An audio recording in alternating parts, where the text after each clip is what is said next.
I had a fold in this top, the quilt top.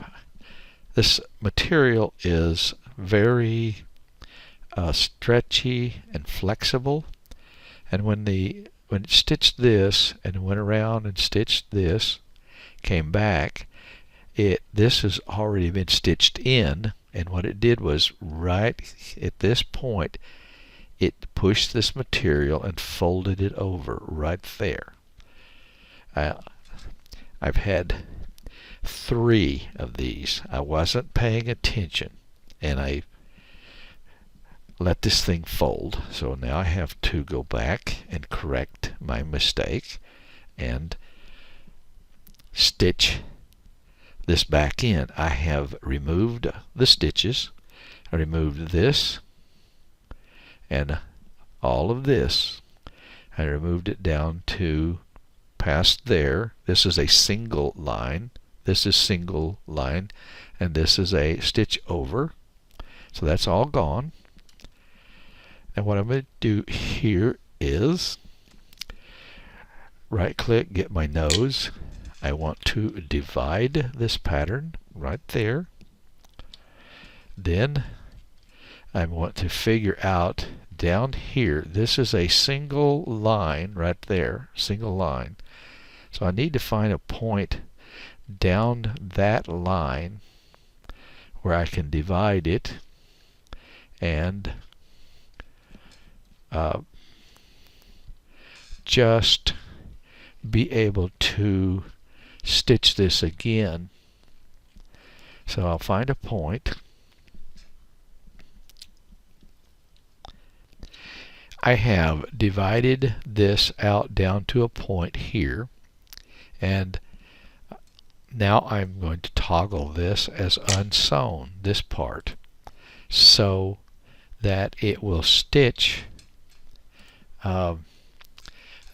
this back in there. So now I need to try this and see how well it's going to stitch for me.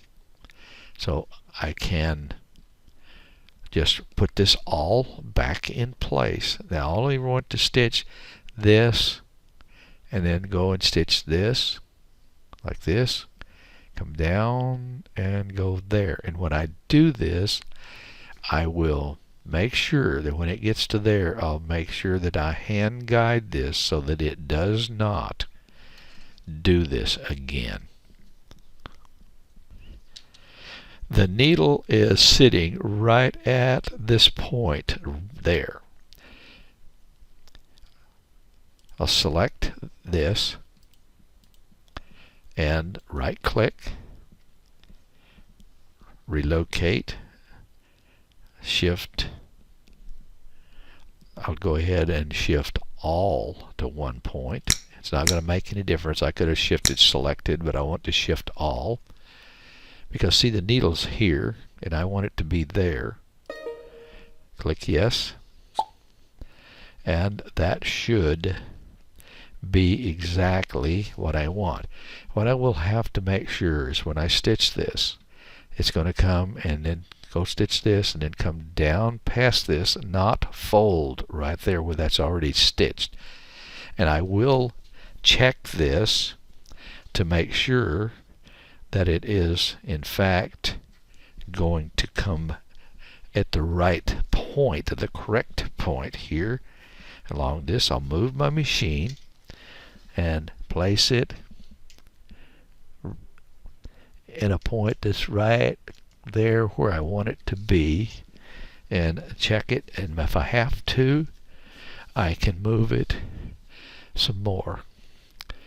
Okay, that is going to be, I think, pretty close to what I want this to be stitching out there. I'm going to run needle off and check it.